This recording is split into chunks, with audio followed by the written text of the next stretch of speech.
ప్రజల ఆరోగ్య రక్షణలో నర్సులు తమ ప్రాణాలను సైతం లెక్క చేయక రోగులకు వారు అందించే సేవలు ఎనలేనివని ప్రముఖ ఎముకలు నరాల వైద్య నిపుణులు డాక్టర్ బొండా సూర్యారావు పేర్కొన్నారు. రమణీపేటలో అడబాల ట్రస్ట్ ఆధ్వర్యంలో అంతర్జాతీయ నర్సింగ్ దినోత్సవం ఘనంగా జరిగింది. ఈ సందర్భంగా ఆయన మాట్లాడుతూ కరోనా సమయంలో నర్సులు విశేష సేవలు అందించారని కొనియాడారు. ప్రముఖ దంత వైద్యులు డాక్టర్ అడ్డాల సత్యనారాయణ మాట్లాడుతూ రోగులకు నర్సులతో అనుబంధం ఎక్కువ అని అన్నారు. రోగికి కుటుంబ సభ్యులు చేయలేని సేవలు నర్సులు చేస్తారని అన్నారు. ఏఎన్ఎం అమ్మాజీ మాట్లాడుతూ 1820 మే 12న ఇటలీలో ఫ్లోరెన్స్ నైటింగేల్ జన్మించారని అన్నారు. నర్సుల వృత్తికి గౌరవాన్ని, హుందాతనాన్ని తీసుకురావడంతో ఆమె జయంతిని అంతర్జాతీయ నర్సుల దినోత్సవంగా జరుపుకుంటున్నామని అన్నారు. ప్రపంచంలోనే మొదటి నర్సుల శిక్షణ కళాశాలను ఆమె స్థాపించారని అన్నారు. తొలుత నైటింగేల్ చిత్రపటానికి పూలమాలలు వేసి ఘనంగా నివాళులర్పించారు. అనంతరం అడబాల రత్నప్రసాద్ సమకూర్చిన నూతన వస్త్రాలను ఏఎన్ఎం ఆశా కార్యకర్తలకు అందజేశారు. కార్యక్రమంలో నిమ్మకాయల వెంకటేశ్వరరావు, ప్రసాద్ నాయుడు, చింతపల్లి సుబ్బారావు, సత్యనారాయణ చౌదరి తదితరులు పాల్గొన్నారు. ఈ నర్సింగ్ వృత్తి వలన ప్రజల యొక్క ఆరోగ్య సంరక్షణ చాలా చక్కగా జరుగుతూ ఉంది.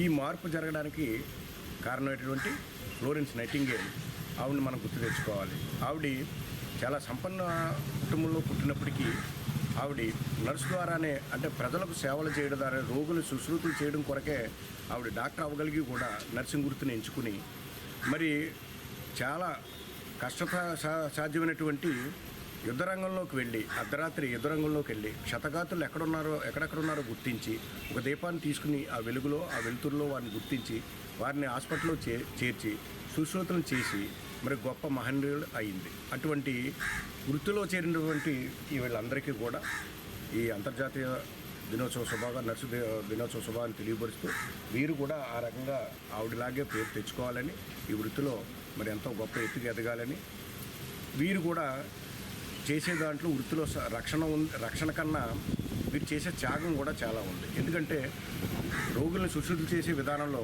అంటురోగాలు కూడా ఉంటాయి. అంటురోగాలు అనేవి త్వరితగతిని వీరికి అంటుకుపోయి వీరికి కూడా అనారోగ్యానికి గురి కావాల్సి వస్తుంది. అటువంటి జాగ్రత్తలన్నీ తీసుకుంటూ ఈ నర్సింగ్ వృత్తిని జాగ్రత్తగా ముందుకు తీసుకెళ్ళి వీరి సేవలు ఇంకా ముందుకు కొనసాగాలని, వీరు కూడా ఫ్లోరెన్స్ నైటింగేల్ పేరు పెట్టాలని తెచ్చుకోవాలని కోరుకుంటూ సెలవు తీసుకుంటాం. మే 12వ తారీఖున అడబాల ట్రస్ట్లో అడబాల రత్నప్రసాదరావు గారు, అలాగే వారి పెద్దలు, సభ్యులు అందరూ కూడా ఇక్కడ నర్సింగ్ దినోత్సవాన్ని చాలా ఘనంగా జరుపుకుంటాం. ఈవేళ ఇక్కడ నర్సింగ్ దినోత్సవం యొక్క గొప్పతనం ఏంటంటే, ఇందాక మన బొండా సూర్యరావు గారు చెప్పారు, నర్సు యొక్క వృత్తి అనేది చాలా పవిత్రమైంది. అలాగే అడబాల రత్నప్రసాదరావు గారు ఏం చేస్తారంటే, ఇప్పుడు కూడా హాస్పిటల్లో చేస్తున్న నర్సులు కాకుండా వీళ్ళందరూ ఏఎన్ఎంలు. ఏఎన్ఎం అంటే ఒక చోట ఉండరు.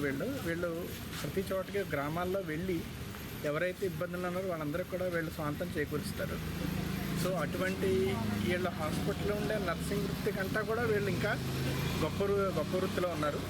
సో వీరి సేవలు ముందు మన రమణపేట పంచాయతీకి, అలాగే కాకినాడ టు వర్గానికి కూడా ఇంకా విస్తృతం చేయాలని, అలాగే ఇటువంటి మంచి కార్యక్రమాలు చేస్తున్న అడబాల రత్నప్రసాద్ అభినందిస్తూ ధన్యవాదాలు. అలా ఏంటంటే నిజంగా ఈ వృత్తిలోకి రావడం కూడా మాకు ఎంతో అదృష్టంగా భావిస్తున్నాం. మేము కోవిడ్లో మేము చాలా కష్టపడి చేసాము. అలాగే ఎవరికైనా మానవ సేవ మాధవ సేవ కింద ప్రజలందరికీ కూడా మేము వాళ్ళ దగ్గరికి వెళ్ళి, అమ్మ ఏంటి అన్న మీకు ఏంటి బాధ ఉందని చెప్పేసి వాళ్ళ భుజం మీద చెయ్యేసి నిమిరి, ఏం కాదండి తగ్గిపోతుంది, ఏం కష్టపడి ఇంకా పెద్ద పెద్ద జబ్బులే తగ్గిపోతాయి, వాళ్ళ భయపడద్దని గట్రా వాళ్ళకి చెప్తుంటే వాళ్ళ మొహంలో ఉండే ఆనందాన్ని చూసి మేము ఎంతో తృప్తి చెందుతూ ఉంటాం అన్నట్టండి. నిజంగా ఆ వృత్తిలో ఉండడం ఒక పునర్జన్మ కింద భావిస్తాం. మేమైతే మా అదృష్టం కింద భావిస్తామండి. ఆ వృత్తిని గౌరవించి ఇక్కడ పెద్దలందరూ కూడా వచ్చి మాకు ఈ విధంగా సన్మానం చేయడం అనేది, మమ్మల్ని గౌరవించడం అనేది మాకు ఎంతో తృప్తిగా ఉందండి. నిజంగా ఈ రమణీపేట గ్రామంలో పనిచేస్తున్నాం, చాలా అదృష్టంగా భావిస్తున్నాం. Thank you sir, thank you Adabala, అలాగే డాక్టర్లందరికీ కూడా ధన్యవాదాలు తెలియజేస్తున్నాం.